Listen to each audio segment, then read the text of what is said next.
अस्सलाम वालेकुम बेटा, आवाज़ आ रही है आप लोग? अस्सलाम वालेकुम।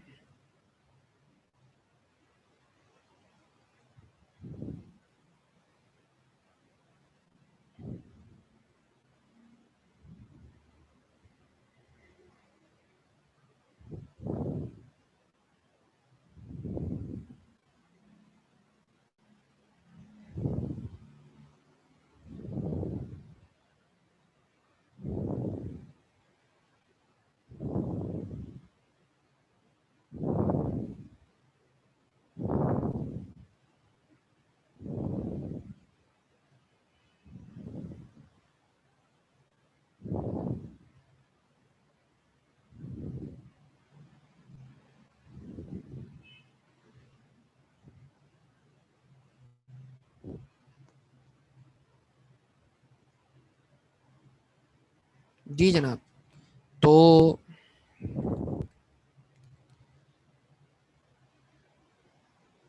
हो गए क्वेश्चन सॉल्व आप लोगों से बेटा?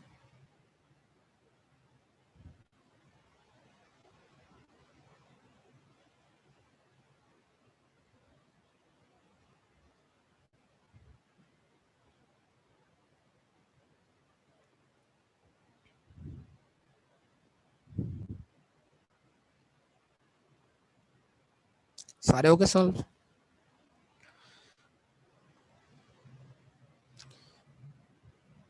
जी जी बेटा, क्वेश्चन नंबर 11 में समझा दूं, पहले टॉपिक कवर कर लूं, मैं सारी चीजें कर दूंगा, तुम टेंशन ना लिया करो। अच्छा, तो फर्क समझ में आ गया लाइन y1x और x1y का? ये बताइए पहले मुझे आप।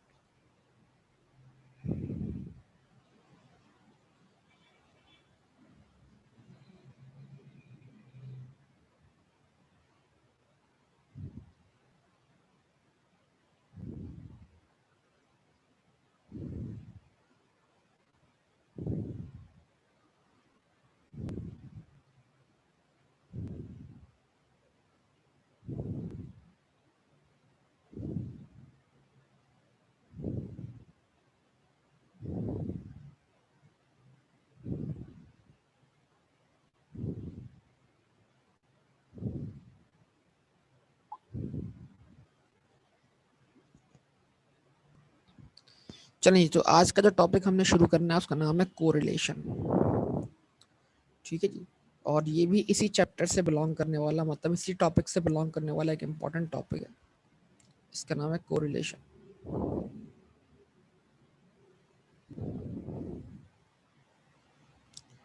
कोरिलेशन क्या है, इसके ऊपर बात करनी है हमें।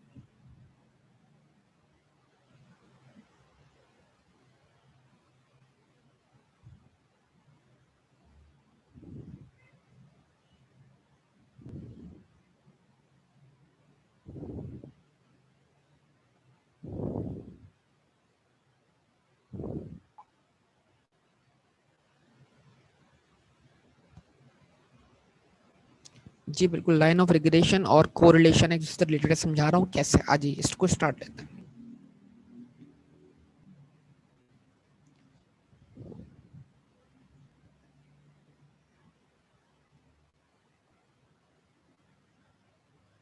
कोई इशू नहीं है, कैलकुलेशन उसके बगैर भी हो जाएगी।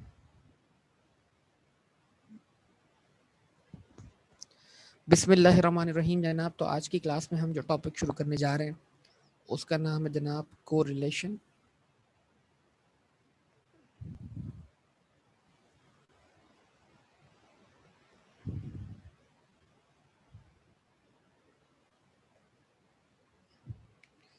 कोरिलेशन की वैल्यू को हम डिनोट करेंगे आर से, जिसको हम बोलेंगे डिग्री ऑफ कोरिलेशन।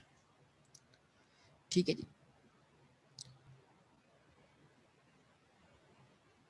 और इसको कार्ल पियर्सन्स कोरिलेशन भी कहा जाता है।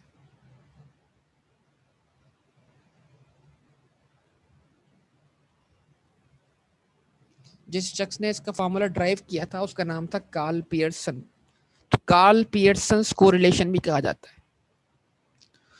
Correlation, Karl Pearson's correlation line of regression का कॉन्सेप्ट भी इन्हीं साहब का दिया हुआ है, और कोरिलेशन का कॉन्सेप्ट भी इन्हीं साहब का दिया हुआ है जनाब। इनका नाम क्या है? Karl Pearson correlation. नाम याद रखिएगा, किसी जगह काम आएगा। ठीक है जी ना। तो अब क्या कॉन्सेप्ट है कोरिलेशन का, जरा बताइए। तो सर रिकॉल करते हैं हम अपने कॉन्सेप्ट को फ्रॉम लाइन ऑफ रिग्रेशन। क्या लाइन ऑफ रिग्रेशन बनाने से पहले डेटा स्कैटर्ड था? यस और नो, आप जवाब दें। क्या लाइन ऑफ रिग्रेशन बनाने से पहले डेटा स्कैटर्ड था? क्या लाइन ऑफ रिग्रेशन बनाने के बाद वो स्कैटर्ड पॉइंट एक स्ट्रेट लाइन पे आ गए थे?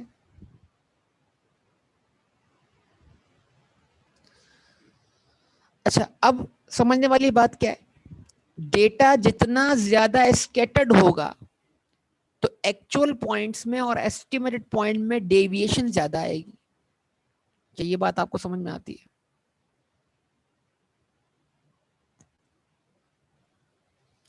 डेटा जितना ज्यादा स्कैटर्ड होगा, डेटा जितना ज्यादा स्कैटर्ड होगा तो एक्चुअल पॉइंट्स में और एस्टिमेटेड पॉइंट में बहुत ज्यादा डेविएशन आएगी। डेटा जितना कम स्कैटर्ड होगा उतनी एक्चुअल पॉइंट्स में और एस्टिमेटेड पॉइंट में कम डेविएशन आएगी। तो आपका एस्टिमेट लाइन ऑफ रिग्रेशन के जरिए एक्यूरेट कहां होना चाहिए?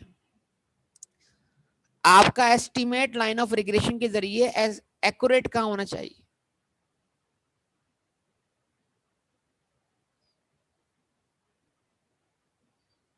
आपका एस्टिमेट लाइन ऑफ रिग्रेशन के जरिए एक्यूरेट एक्यूरेट कहां होना चाहिए? जहां डेटा कम स्कैटर्ड हो, जहां डेटा ज्यादा स्कैटर्ड हो।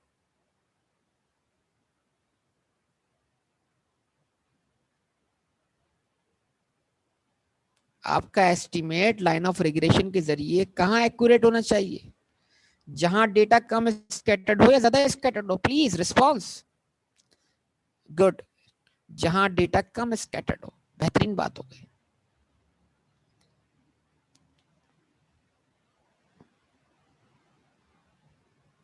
जबरदस्त, बेहतरीन बेहतरीन बेहतरीन, जहां डेटा कम स्कैटर्ड हो।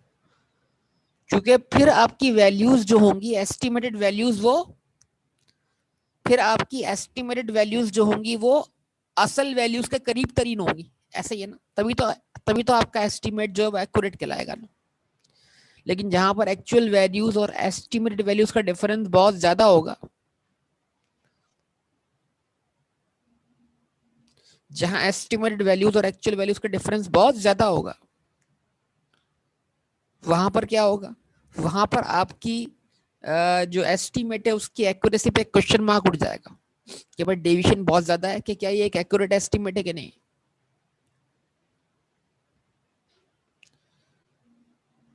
समझ पा रहे हैं इस बात को? अच्छा, एक सवाल का और जवाब दीजिए। क्या हम लाइन ऑफ रिग्रेशन के जरिए एक नॉन लीनियर फंक्शन को लीनियर बना के एक्सप्रेस करते हैं कि नहीं करते?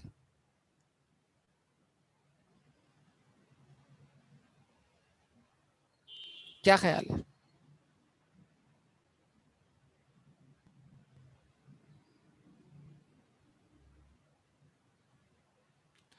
समझाना चाह रहा हूं मैं आपको, जरा देखिएगा। एक डायग्राम बना के दिखा दूं, आगे चल के मुस्तकबिल में आपके सामने आ जाएगा डायग्राम कि ये इस शक्ल में क्यों है और कैसे। एक डायग्राम बना के दिखा रहा हूं, समझा रहा हूं फिर फर्दर आप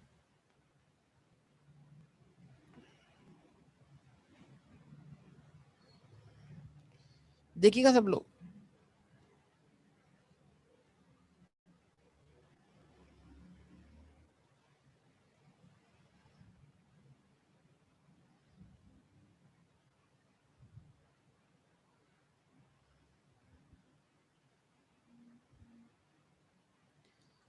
क्या ये लाइंस स्ट्रेट पाथ पर है?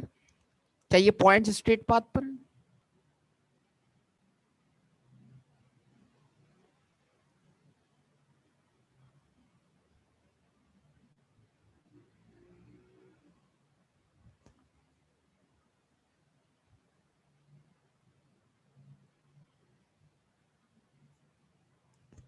क्या कहेंगे सब लोग, क्या ये पॉइंट सारे स्ट्रेट पाथ पर है?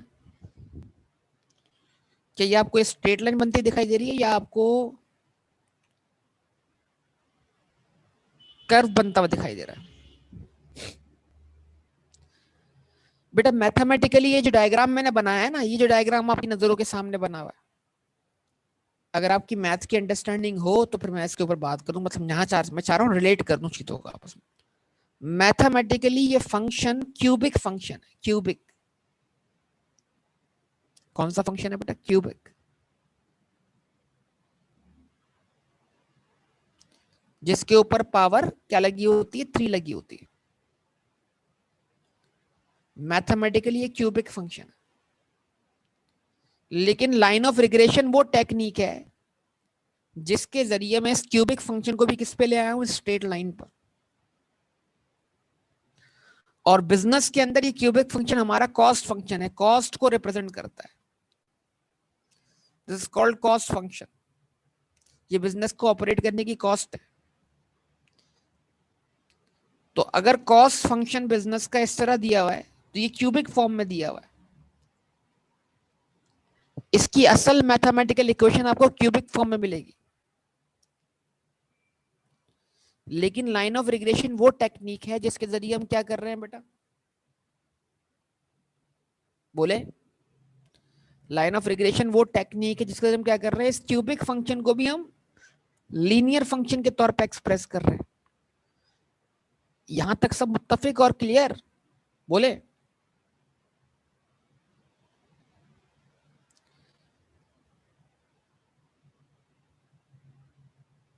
हाँ भाई, सारी बिल्कुल नॉन लीनियर को लीनियर कर सकते हैं। तो ये स्कैटर्ड है ना, ये भी, ये स्ट्रेट लाइन पे नहीं है, स्कैटर्ड है ये भी। लेकिन यहाँ पर स्कैटर्ड जो है वो कम है, तो आप एक स्ट्रेट लाइन बनाकर एक एस्टिमेटेड लाइन निकाल सकते हैं, है ना? एक स्ट्रेट लाइन बन जाएगी। अगर मैं इस पॉइंट से स्ट्रेट लाइन बनाऊं ऐसे समझाने के लिए आपको, तो वो स्ट्रेट लाइन एक एस्टिमेट लाइन के तौर पे आपको दिखाई देती। तो उसमें बाकी सारे पॉइंट जो है ना वो इधर आ जाएंगे सारे के सारे। ये वाला पॉइंट इधर आ गया,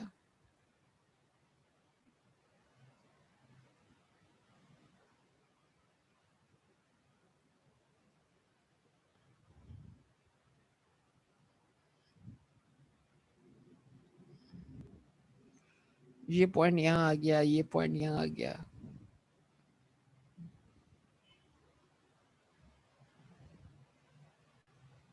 ठीक है। बहरहाल, तो बताने का मतलब आपको यहाँ पर ये है कि लाइन ऑफ रिग्रेशन जो है वो स्कैटर्ड डेटा को स्ट्रेट लाइन पे लाने की टेक्निक है। लेकिन अब अगला मरहला क्या है भाई? सवाल ये है कि जितना स्कैटर्ड ज्यादा होगा उतना डेविएशन ज्यादा होगा।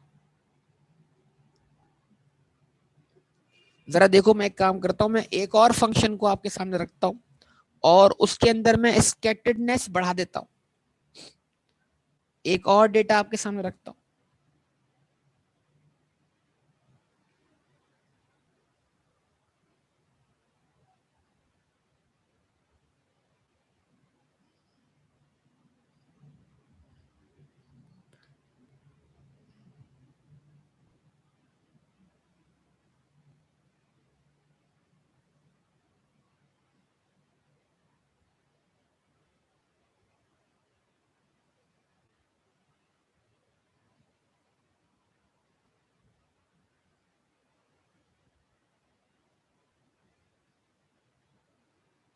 अब क्या बोलेंगे आप? पहले डायग्राम के मुकाबले में दूसरे डायग्राम का डेटा ज्यादा स्कैटर्ड है।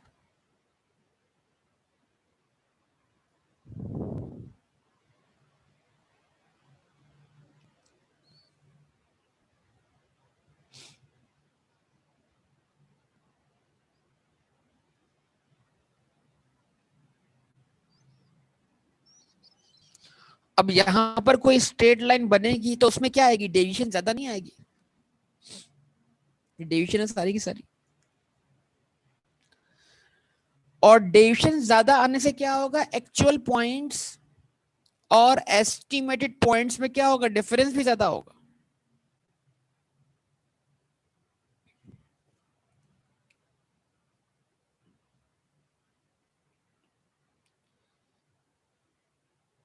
ऐसा होगा? गुड। तो अब समझ जाइए बेटा जरा,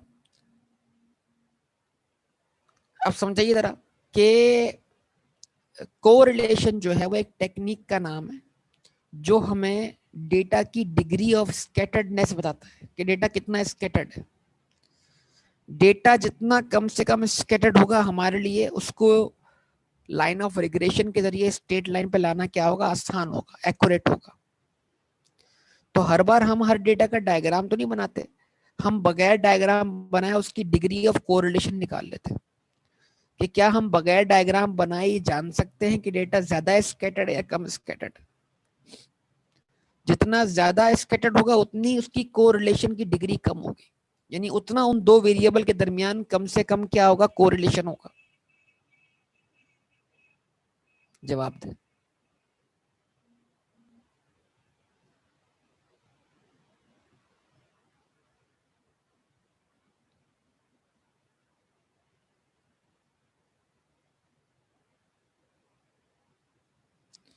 ठीक है,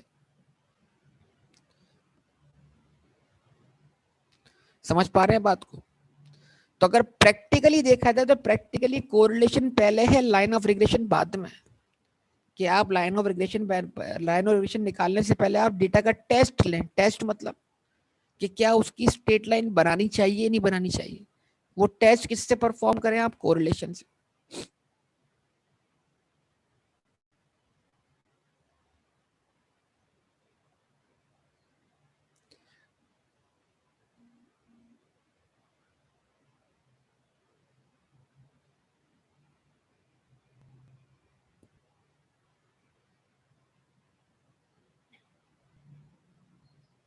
ठीक है जी।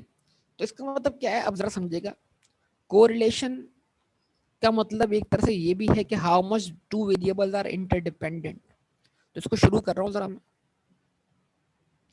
कि कोरिलेशन के हम कितने मायने ले सकते हैं, क्या क्या इसको हम मीनिंग में ले सकते हैं, क्या कैसे कैसे हम इसको इंटरप्रेट कर सकते हैं। तो इस बात को मैं आगे बढ़ाऊंगा, जरा लेके चलेंगे इसको मजीद। एक बुनियादी स्ट्रक्चर तो आपके सामने बन चुका है।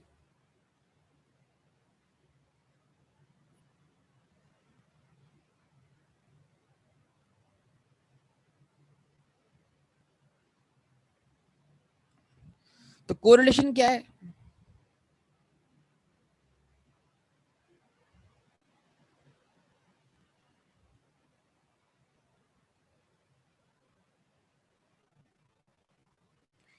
Degree of inter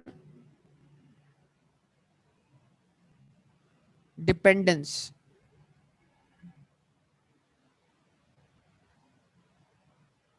between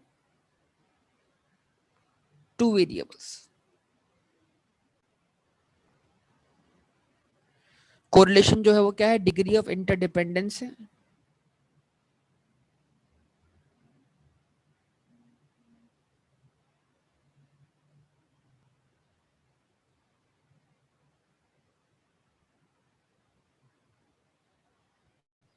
between two variables.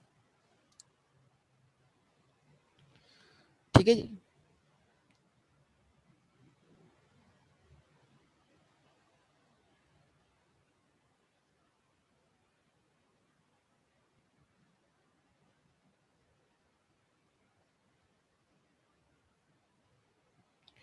Geometric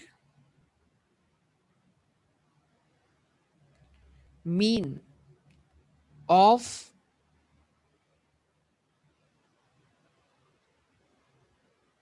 B Y on X and B x on Y.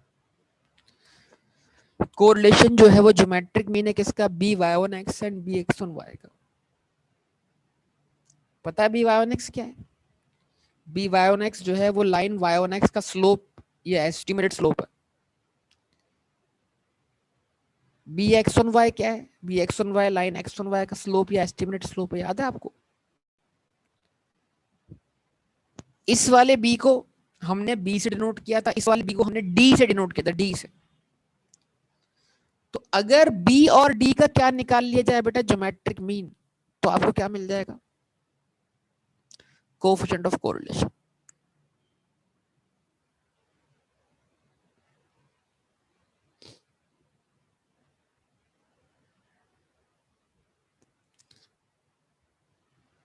अच्छा अच्छा, अब उसके बाद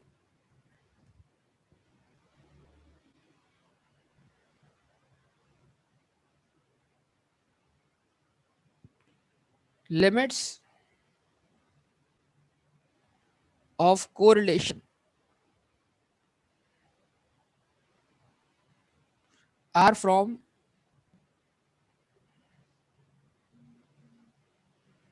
-1 to +1,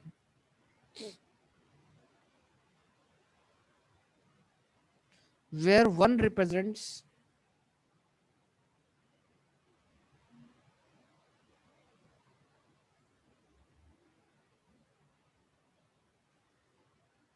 perfect correlation and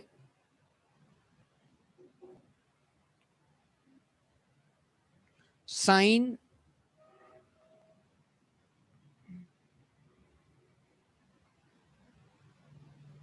represents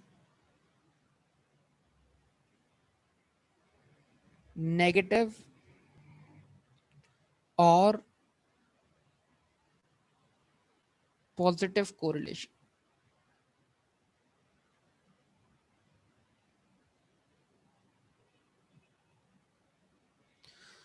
बेटा कोरिलेशन का जो आंसर होगा हमेशा -1 से +1 के दरमियान होगा। 1 का मतलब हमेशा क्या लेंगे आप? Perfect correlation. क्या मतलब? अब और जो साइन है, साइन को आप अलग से इंटरप्रेट करेंगे। या तो साइन नेगेटिव है तो हम बोलेंगे नेगेटिव परफेक्ट कोरिलेशन, और अगर साइन क्या है बेटा? पॉजिटिव है तो हम बोलेंगे पॉजिटिव परफेक्ट कोरिलेशन। तो दो वेरिएबल के दरमियान रिलेशनशिप क्या होता है कि एक का चेंज दूसरे के चेंज को मुतासिर करता है। देखिए समझे आप, दो तरीकों से हम देखें। एक चीज ध्यान में रखिएगा, आपने बहुत से क्वेश्चन सॉल्व किए, उसके अंदर आपको बहुत सारे वेरिएबल्स देखने को मिले होंगे। बहुत तवज्जो, आपको बहुत सारे क्वेश्चंस क्या हुए देखने को मिले, उसमें आपने बहुत सारे वेरिएबल्स को तवज्जो से देखा होगा। सबसे पहले तो आपने हाइट और वेट को देख लिया था, उसके अलावा भी तो आपको चीजें देखने को मिली ना, ये नहीं देखने को मिली? जैसे मिसाल के तौर पर इन्वेंट्री, जिसको हम बोलते हैं आउटपुट, एंड सेल्स। किसी चीज को बेचना डिपेंड करता है उसको खरीदने पर। जब तक खरीदूंगा नहीं, बनाऊंगा नहीं, तो कैसे बेचूंगा? यस और नो? तो बजाहिर हमें इन्वेंट्री क्या दिखती है? इन्वेंट्री वो सामान है जिसको हम खरीदते हैं बेचने के लिए। तो बजाहिर इन्वेंट्री हमें क्या दिखती है? इंडिपेंडेंट। और सेल्स हमें क्या दिखती है? दिखती है डिपेंडेंट। यस और नो?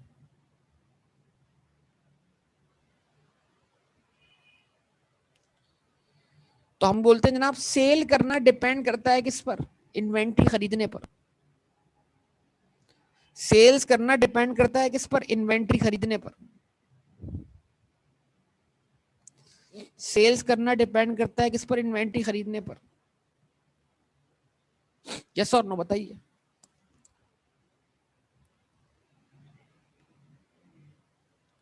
सेल्स करना डिपेंड करता है इन्वेंट्री खरीदने पर। तो बाजार क्या लगा? Inventory is independent and sales is dependent. लेकिन how to make them interdependent, देखिएगा तवज्जो से। अब अगला सवाल सुनिएगा। मजीद इन्वेंट्री खरीदना डिपेंड करता है सेल होने पर, कि पहले पुराना सामान बिकेगा तो मजीद इन्वेंट्री खरीदूंगा ना। बताओ क्या कहते हो? तो एक फेज में एक वेरिएबल क्या था? डिपेंडेंट था। अगले फेज में अगला दूसरा जो इंडिपेंडेंट था वो डिपेंडेंट हो गया। तो हम ये बोलते हैं yes variables are interdependent. Variables are interdependent, इसलिए लाइन y1x का भी कॉन्सेप्ट है और लाइन x1y का भी कॉन्सेप्ट है। समझ पाए बात या नहीं?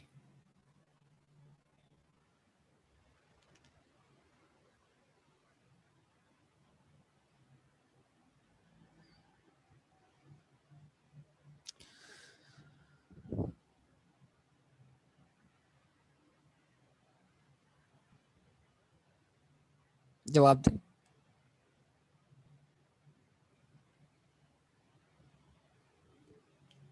अच्छा जी,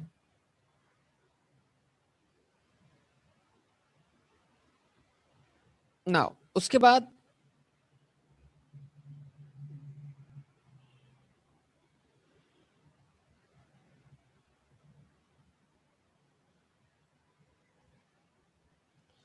अगर हम फर्दर बात करें तो इसको डायग्राम बना के इसके ऊपर बात कर सकते हैं मजीद, कि हम मेन चीज क्या है कि हम इस को रिलेशन को किस तरह एक्सप्रेस करेंगे।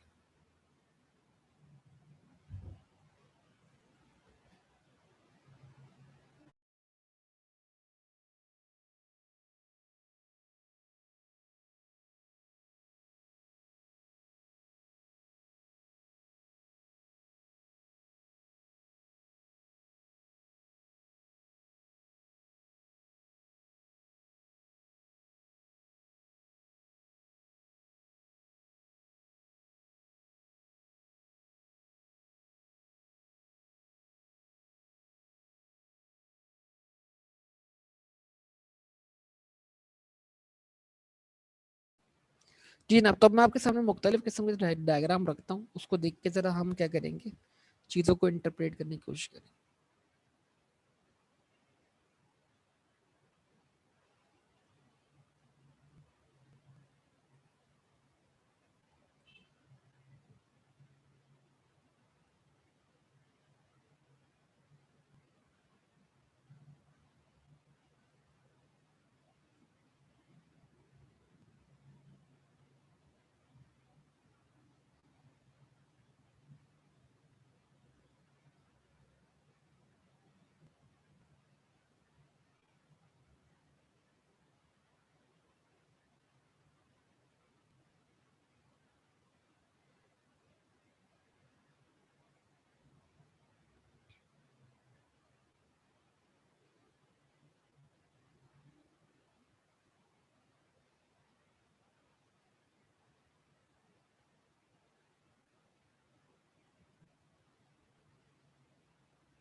ठीक है जी।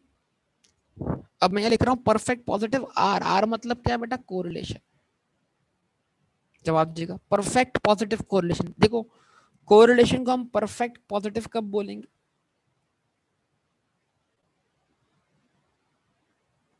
जब सारे पॉइंट्स जो हों वो ऑलरेडी किस पर, स्ट्रेट लाइन पर।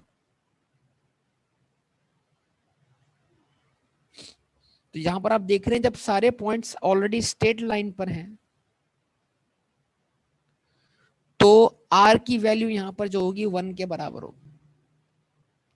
आर इज इक्वल टू 1 और आर स्क्वायर भी इज इक्वल टू 1। ठीक है, डिग्री ऑफ कोरिलेशन जो होगी 1 के बराबर होगी। जवाब दें बेटा।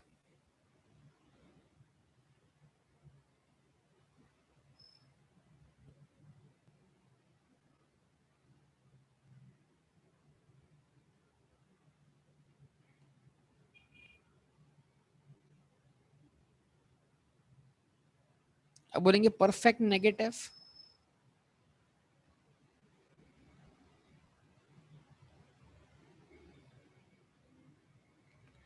Perfect negative correlation.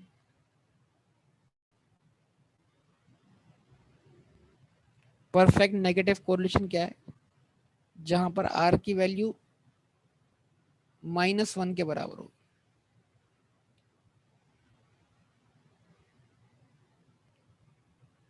और आर स्क्वायर की वैल्यू 1 होगी। ठीक है जी।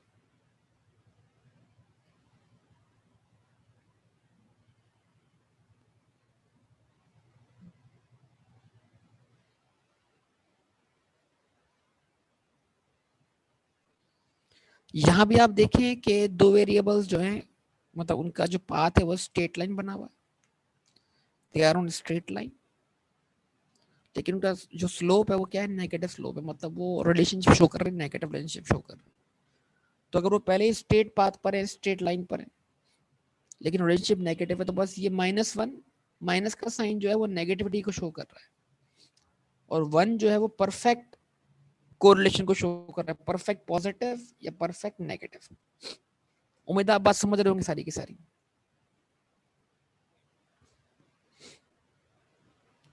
चल जनाब, उसके बाद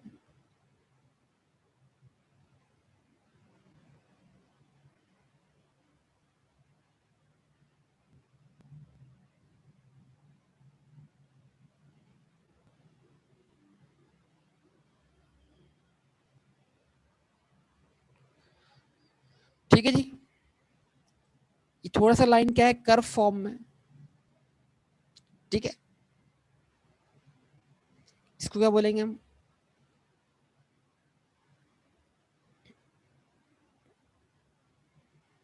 स्कैटर्ड तो बोलेंगे, लेकिन ज्यादा स्कैटर्ड नहीं है ना, इसको क्या बोलेंगे, हाई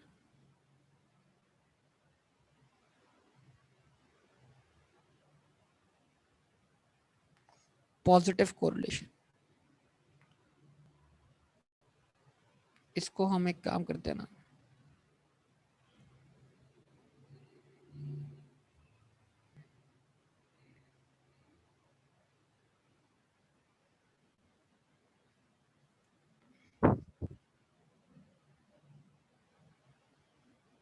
आपकी किताब उसको स्ट्रॉन्ग कोरिलेशन कहती है।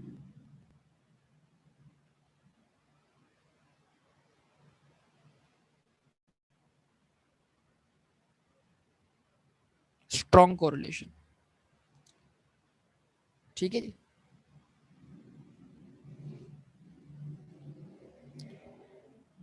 उसके बाद स्ट्रॉन्ग, और स्ट्रॉन्ग के साथ क्या, ये पॉजिटिव भी है।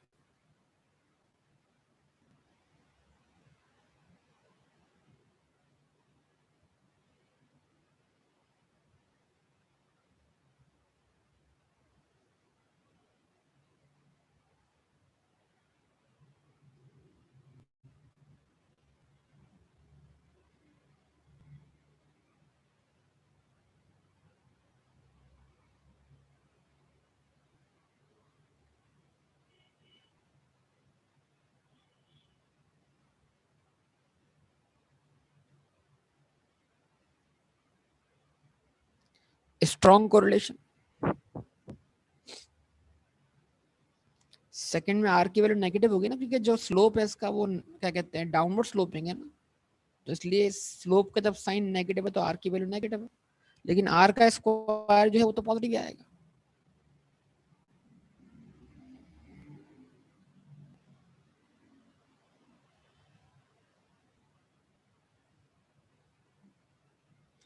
Strong negative correlation.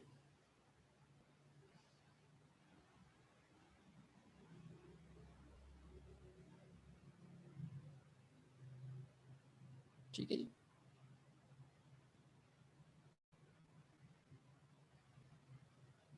तो तकरीबन आपको पॉइंट्स एक स्ट्रेट लाइन पे दिख रहे हैं, लेकिन थोड़ा सा कर्व आ रहा है, बस ज्यादा कुछ नहीं है। ठीक है, उसके बाद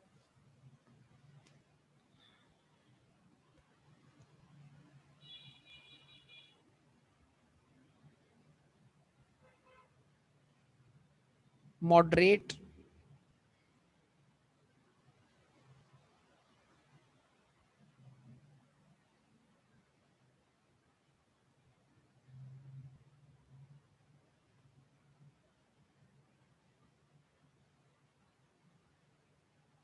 मॉडरेट कोरिलेशन।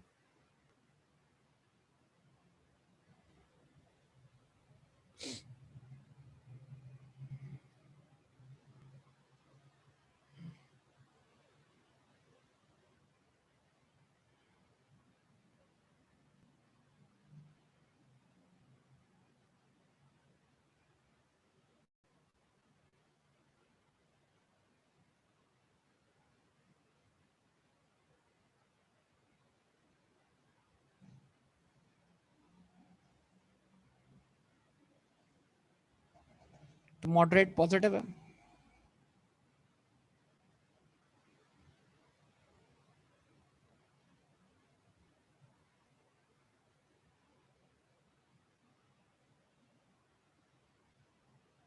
उसके बाद मॉडरेट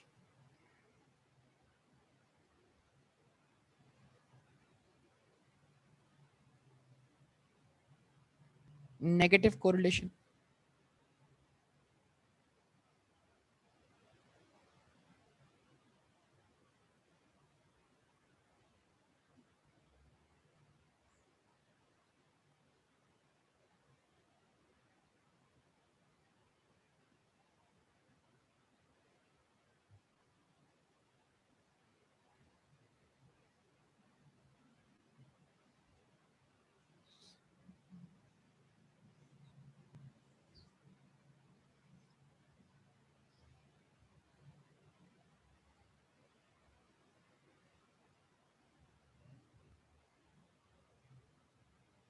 उसके बाद वीक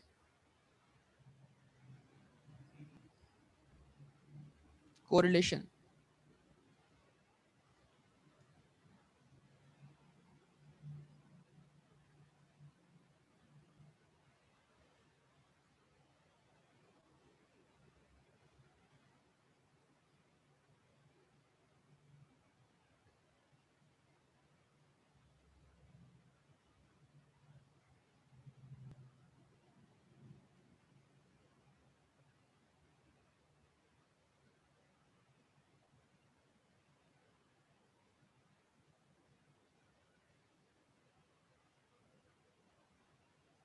ठीक है, उसके बाद क्या आएगा? No correlation.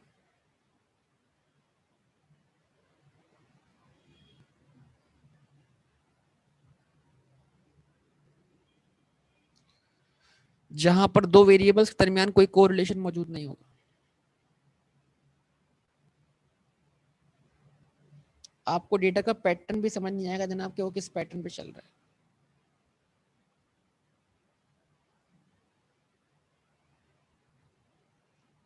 लेकिन आप गौर करें तो आपको हल्का फुल्का ट्रेंड तो यहाँ भी दिखाई दे रहा है, क्या भाई ये डेटा ऊपर की तरफ जा रहा है, लेकिन कोरिलेशन बहुत वीक है, स्कैटर्ड बहुत ज्यादा है।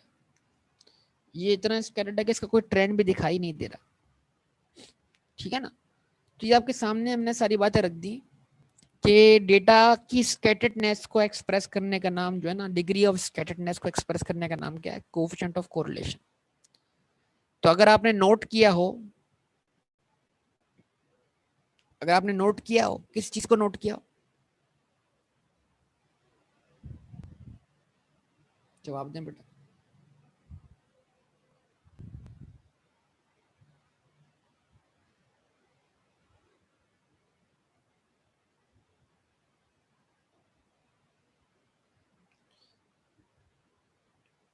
कि मैंने कोरिलेशन के बारे में एक स्टेटमेंट दी थी। क्या स्टेटमेंट दी थी?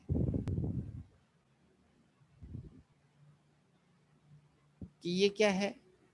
ज्योमेट्रिक मीन है किसका?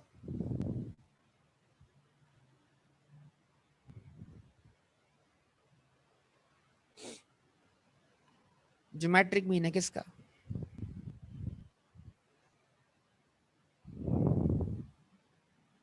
क्यों है इस पे बात करनी?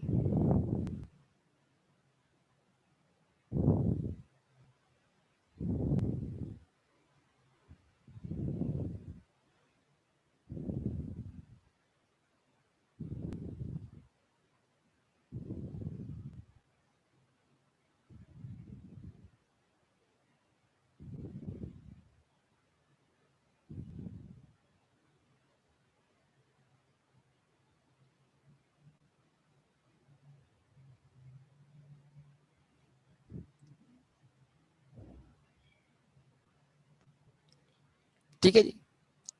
अच्छा, अब यहाँ इसको देखिएगा, यहाँ पर जो आर की वैल्यू दूंगी वो क्या होंगी?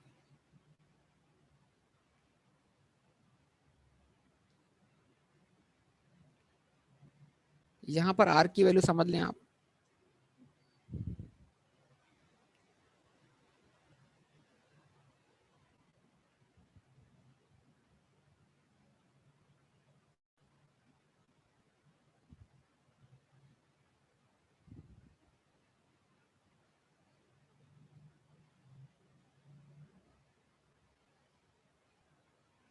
0.78 से 0.9 के दरमियान होंगे, और यहाँ पर आर की वैल्यू माइनस के 0.78 से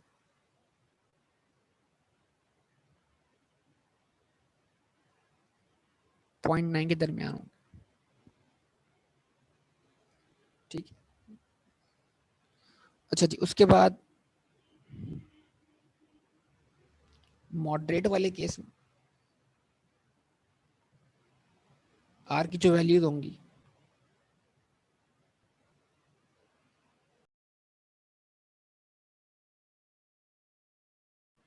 एक मिनट बेटा वेट कीजिएगा जरा।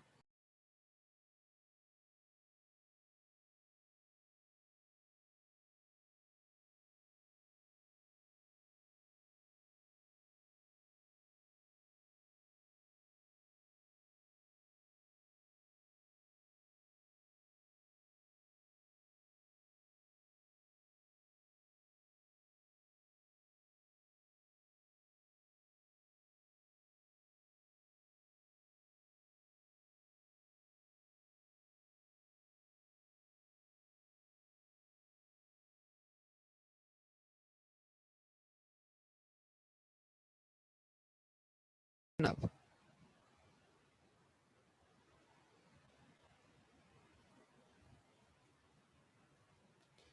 जी बेटा, वीक कोरिलेशन के अंदर पॉजिटिव नेगेटिव दोनों होगा, बिल्कुल होगा, बिल्कुल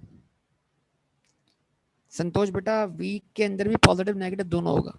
मैंने सिर्फ पॉजिटिव बताया, नेगेटिव नहीं बताया, स्पेस कम था मेरे पास, मैं आता था इस बात पे करता बात यहाँ पर आखिर में। ठीक है जी, तो मॉडरेट कोरिलेशन के अंदर जो आर की वैल्यू होगी बेटा,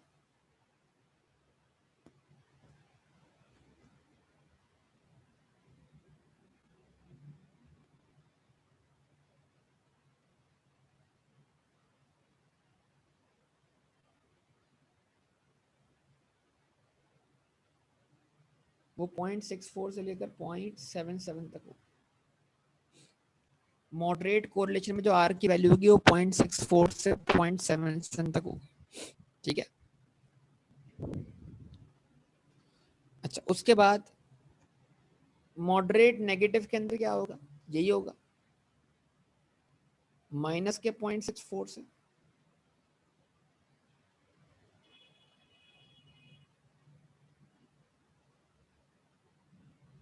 माइनस के 0.77 तक आंसर होगा।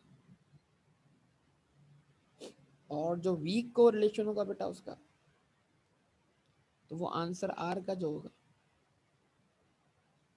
0.1 से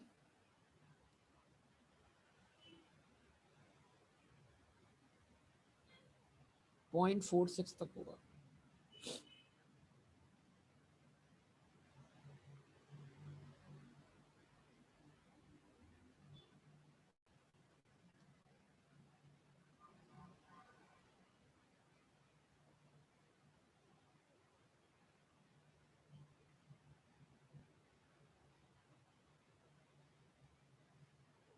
पॉइंट वन से 0.63 तक होगा। अच्छा, और उसके बाद जो नो कोरिलेशन है उसमें जो आपका आंसर है वो 0 से लेकर 0.09 तक होगा। तो आर के मुख्तलिफ आंसर्स को हम किस तरह इंटरप्रेट कर सकते हैं, उसको डायग्राम बनाकर मैंने आपके सामने रख दिया। ठीक है जी, ये आपके सामने मौजूद है।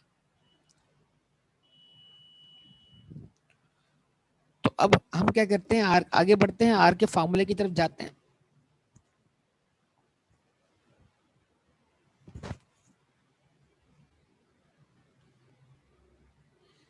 देखिएगा जरा, समझिएगा बात को।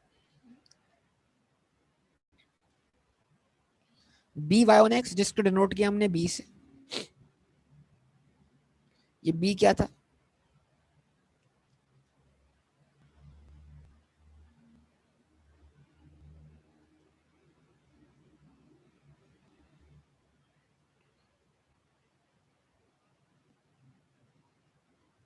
Rate of change in y due to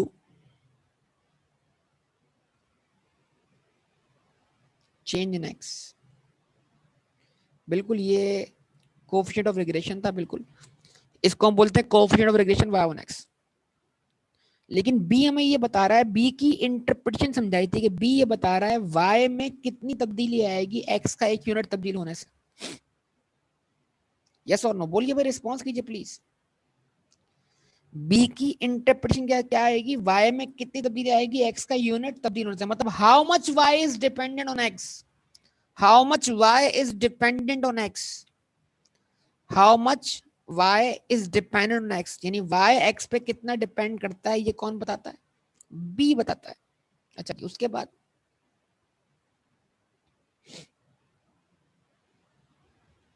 be x Y, जिसको हम डिनोट कर रहे हैं d से, और ये क्या था, रेट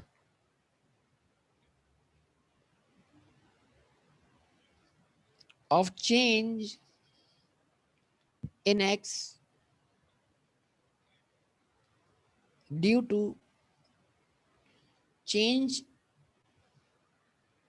इन y, और जो d था वो ये बताता है x में कितना चेंज आएगा y का एक यूनिट चेंज होने की वजह से, x में कितना चेंज आएगा y का एक यूनिट तब्दील होने की वजह से। तो ये जो बी एक्स वाई है या डी है, ये हमें ये बताता है how much x is dependent on y. जवाब दे बेटा प्लीज, जवाब दे। अब क्या कर रहे हैं जरा देखिएगा, गौर से बताइएगा, आर निकालने, आर, आर क्या है, आर क्या है, आर है how much they are interdependent on each other, मतलब ये दोनों एक दूसरे पे कितना इंटरडिपेंडेंट है। तो जरा टेक्निकली सोचिएगा, टेक्निकली ये बता रहा है y कितना डिपेंडेंट है x पर, ये बता रहा है x कितना डिपेंडेंट है y पर। तो अगर हम इन दोनों का एवरेज निकाल लें तो वो एवरेज इन दोनों की इंटरडिपेंडेंसी कहलाएगी, यस और नो।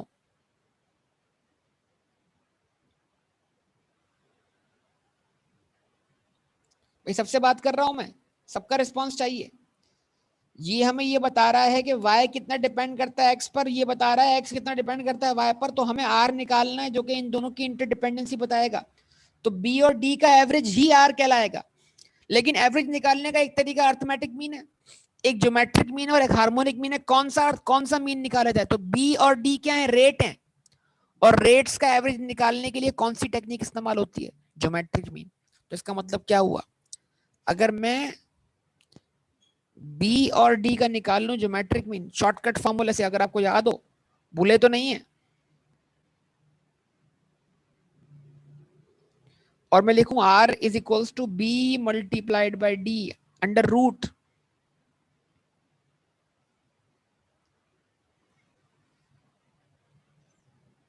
या b इंटू डी की पावर 1/2, एक ही बात है ना। अच्छा अब क्या करते हैं, b की जगह रखते हैं b का फॉर्मूला,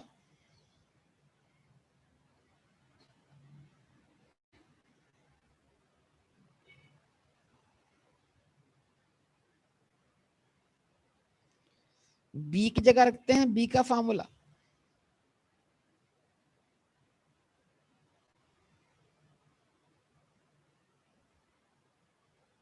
क्या है b का formula, n into summation x Y minus sum of x multiplied by sum of y divided by n into sum of x square minus sum of x का whole square multiplied by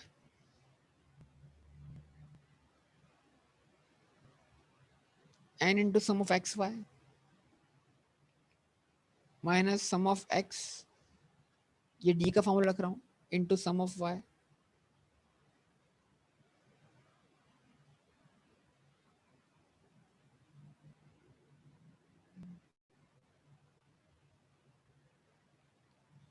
divide by what, n into sum of y square minus sum of y का whole square। तो एक formula B का है, एक formula D का है, दोनों फ्रैक्शन फॉर्म में। तो जब दो फ्रैक्शंस आपस में मल्टीप्लाई करती हैं तो न्यूमरेटर न्यूमरेटर से मल्टीप्लाई करता है, डिनोमिनेटर डिनोमिनेटर से मल्टीप्लाई करता है। दोनों फ्रैक्शन का न्यूमरेटर सेम है, तो जब सेम न्यूमरेटर आपस में मल्टीप्लाई हो जाएंगे तो आंसर स्क्वायर फॉर्म में चला जाएगा। क्या कहते हैं आप लोग?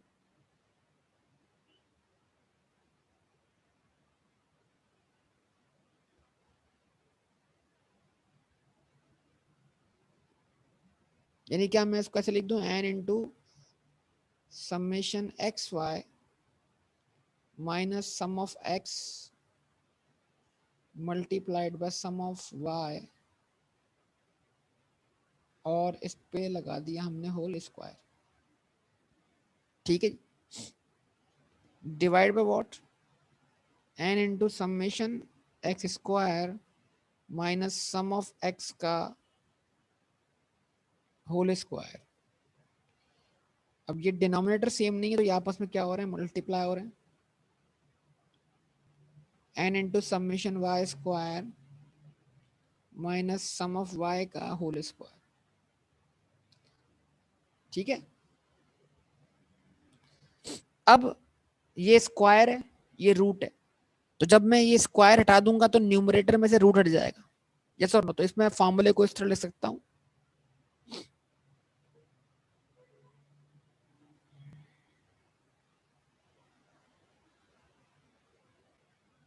n into summation x Y minus sum of X into sum of Y divide by what, denominator पे रूट बाकी रहेगा, अंडर रूट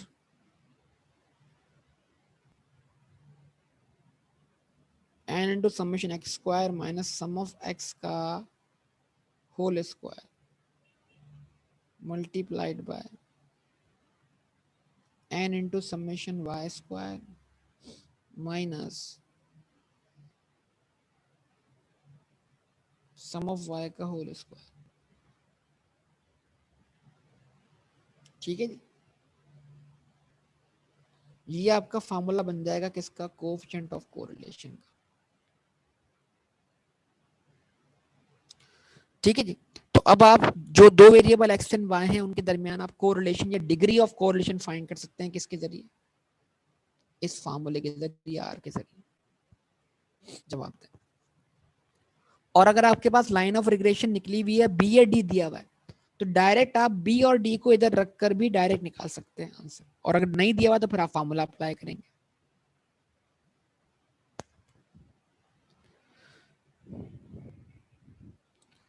तो इसके जरिए हम सीख क्या रहे हैं बेटा, ये बताइए। इसके जरिए हम ये सीख रहे हैं कि क्या,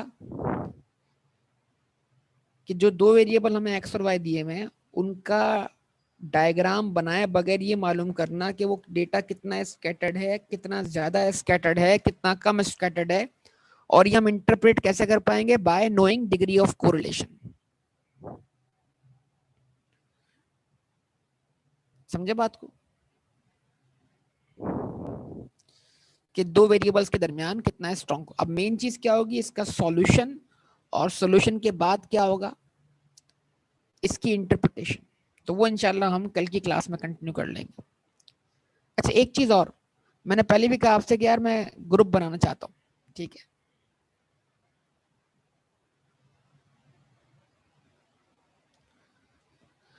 मैंने पहले भी कहा आपसे मैं ग्रुप बनाना चाहता हूँ।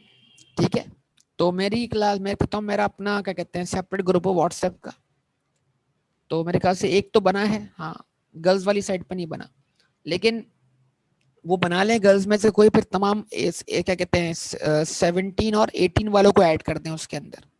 ठीक है, गर्ल्स में से भी कोई बना लें और 17 और 18 वाले स्टूडेंट्स को उसमें ऐड कर दें, क्योंकि मैं जितना भी एग्जामिनेशन मटेरियल है वो सेपरेट ग्रुप पे ही क्या करूंगा, शेयर करूंगा। ये चीज ध्यान में रखिएगा आप लोग। अच्छा, दूसरी चीज इसके अंदर ये है कि देखें, एक ये केस है कि कभी कभार ऐसा होता है कि मेरे पास शाम के वक्त में टाइम होता है, तो अगर मैं उस ग्रुप पर मैसेज करके आपकी क्लास बुला लूं, मतलब कि भाई मैं कोई टॉपिक करवाना चाहता हूँ, तो फिर आप लोग आ पाएंगे, सब लोग ऑनलाइन हो पाएंगे, क्लास ज्वाइन कर पाएंगे।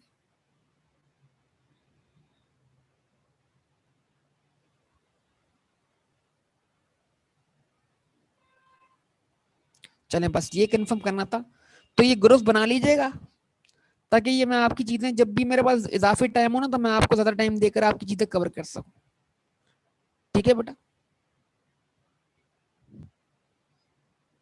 हाँ बेटा, स्क्रीनशॉट ले। कहाँ से शुरू से लेना है?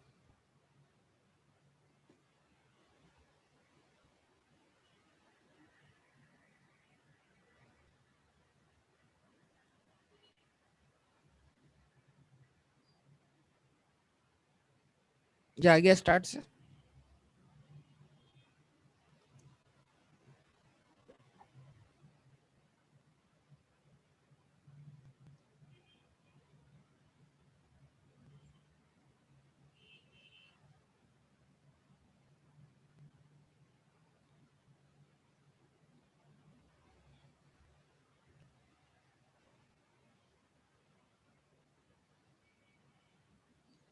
जी बिल्कुल, क्वेश्चन नंबर 11 डायरेक्ट कन्वर्जन से हो जाएगा अगर आप समझ पाए इसको, तो अच्छी, बहुत अच्छी बात है।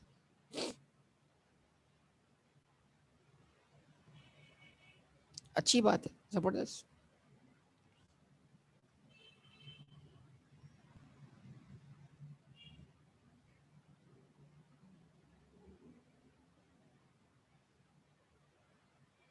सबसे हो जाएगा।